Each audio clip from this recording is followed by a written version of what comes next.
Wala nang maraming paligoy-ligoy pa. Diretso sa punto na.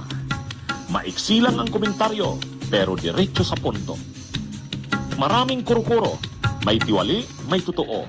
Dito, sa puntong diretso Abel tayo. Quinjo, shout out. Punto, Abel diretso. Quinjo, shout out. Okay, ito naman mga kabunyog. Anong take natin dito kay Erese? Kasi sabi ni Egay Erese, itong kongresista ng Caloocan, siya daw, ang gusto niyang tumakbong presidente, si Marojas. Bumalik daw sa politika si Marojas. Kasi magaling daw, ito daw yung pinaka-qualified. Si Mr. Kung ayaw Palengke. daw ni Lenny, si Marojas. Kasi natalo lang naman siya nung 2016 dahil kay Duterte. Pero dahil nakita na daw ng tao na grabe yung pinsala na ginawa ni Duterte, di ano ngayon, mas matatanggap ng tao na si Rojas. Kaya lang ang problema kasi kay Rojas, nagretiro na sa politika. Nagretiro na sa politika. Ngayon, ang inaano dito, ang inaano dito ni Erese, kukumbinsihin niya daw. Kinukumbinsi niya nga daw na pumayag si Rojas na tumakbo. I'm convincing Mar Rojas to run. Siya yung qualified. Kung nagtuloy-tuloy nga, palagay ko tuloy-tuloy nga yung administration ni Pinoy, palagay ko maunlad ng Pilipinas. After 9 years of the Marcos and the Duterte administration, we're at the bottom. But sir, what if not all of your LP party mates are saying, go with the atin? What are your thoughts? Ayaw niya eh. Diba sinabi niya ayaw niya? Kung siya, din siya. Kung siya mapili, diba? Pero sabi niya ayaw niya. Baka magalit na yun, kapipilit natin. But why not any of the 4 to 5 names that Mayor Lenny mentioned? Senator Risa, Senator Bang, Senator Kiko, Mayor Joy. Wala naman akong maliwanag naman na ang pinaniniwalaan ko yung kakayahan ni Mar Rojas. Maski si Mar Rojas, sabi niya, ano ba bago? Iboto pa ba ako? Dapat baguhin natin, Gabo. Hindi dapat ang magbago yung kandidato. Ang magbago yung mga pag-iisip ng tao. So magkampanya tayo, baguhin natin yung isip ng tao. Bumoto sila, qualifications, competence, at tingin ko, sa lahat ng mga kandidato na yan, ang pinaka-qualified, si Mar Rojas. So have you talked to him? Is he willing? Yes, of course. Is he willing?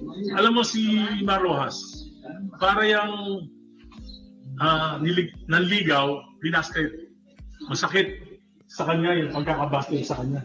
Pero sa nangyayari sa bayan natin, dahil mahal niya yung bayan natin, abay, nasasaktan yan. At pag tinawag mo yan, lalaban yan para sa bayan. So did he say that he's willing? So did he say that he's open to it? Basta, sa pagkakakilala ko sa kanya, mahal niya ang bayan at hindi siya tatanggi sa tawag ng bayan. You know? We are trying to convince him. Payag ba kayo maabsat kasi Marojas? I am not privy to name them. But there are other... Yes, of course. Congressman, sa usapang politika, so paano kung makakatulong kay Marojas pag-impeach si Vice President Sara? So, paano kung makakatulong kay Marojas pag-impeach si Vice President Sara? Would you...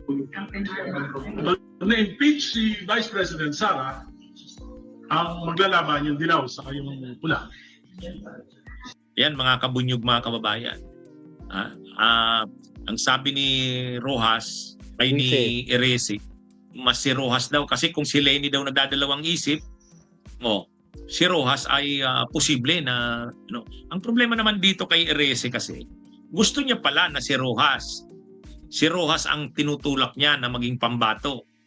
Ang problema siya, hindi mo rin maintindihan ang tindig niya sa issue. Hindi daw siya boboto. Ayaw niyang bumoto sa impeachment ni Sara. Yes.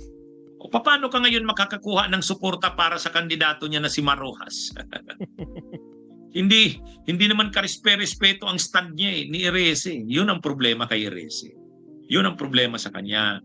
Kasi inaano niya, pinapalabas ni Erese, si Marrojas ang mag-qualified.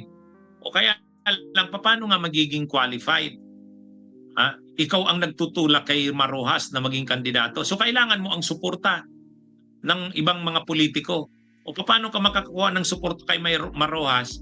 Dating nga sa butuhan sa impeachment, hindi daw siya bubuto sabi ni Egay Erese. Ayaw niya daw makialam sa impeachment ni Sara. Agoy. Away lang daw yan ng Marcos at Duterte. The main idea for Pro kind of came about with the idea of layered defenses. A defender takes an aggressive. Ay wala. Yun ang problema dito kay Erese. Kaya, siya lang naman ang nagtutulak kay Marrojas Pero, kung maganda sana ang stand ni Erese sa mga issues, susuportahan siya ng mga tao. Kaya lang, pagdating sa impeachment ni Sara, ayaw niya Sabi niya, ayaw ko dyan na bumoto, hindi ako magpaparticipate dyan. Sabi ni Erese. O ngayon, kung hindi ka magpaparticipate dyan, anong stand mo? Hindi daw kasi siya hindi daw siya pro Marcos, hindi din daw siya pro Duterte. Hindi naman yan usapan kung pro Duterte ka o pro Marcos ka. Ang usapin diyan, naniniwala ka ba na may sapat na ebidensya para i-impeach si Sara? O ba't hindi ka boboto? Tapos ngayon, tinutulak mo si Marrojas. Paano ka makakakuha ng support para kay Marrojas kung ganyan ang ano niya? Yan ang problema diyan kay Erese. Sa oposisyon, hindi naman susuportahan yan si Marrojas. Kasi ang oposisyon, anti-Sara, anti-Duterte. Tapos ikaw, Congressman Egay Erese, hindi mo sinusuportahan ang panawagan ng oposisyon na i-impeach si Sara. Tapos ngayon, kukuha ka ng suporta sa oposisyon para suportahan si Rojas sa pagka-presidente sa 2028. Parang ang labo niya. Di ba, mga kabunyog mga kawan? Ang labo niya. Yan yung problema kay Erese. Di ba? Okay, magandang araw sa inyong lahat. Mabuhay po tayo. Walang silbi yung sinasabi ni Erese, Diyos ko Lord. Kung pagdating sa impeachment, tahimik siya. Di ba? Tapos ngayon, iingay ka. Diyos ko Lord. Ang layo. Ayan nyo na, nananahimik na si Marrojas. Okay na. Tinanggap niya na talagang matatalo si Marrojas. Diyos ko po, Rudy. Siya, next topic. Diyos ko Lord, nako po naman. Mabsat. Ito. Kuhan tayo. Ito. Dama na ang mga DDS. Ay, ang loko to. Kawawa naman itong mga karapatang to. Nadama na. Nako po, paldong-paldo na yung mga DDS. No?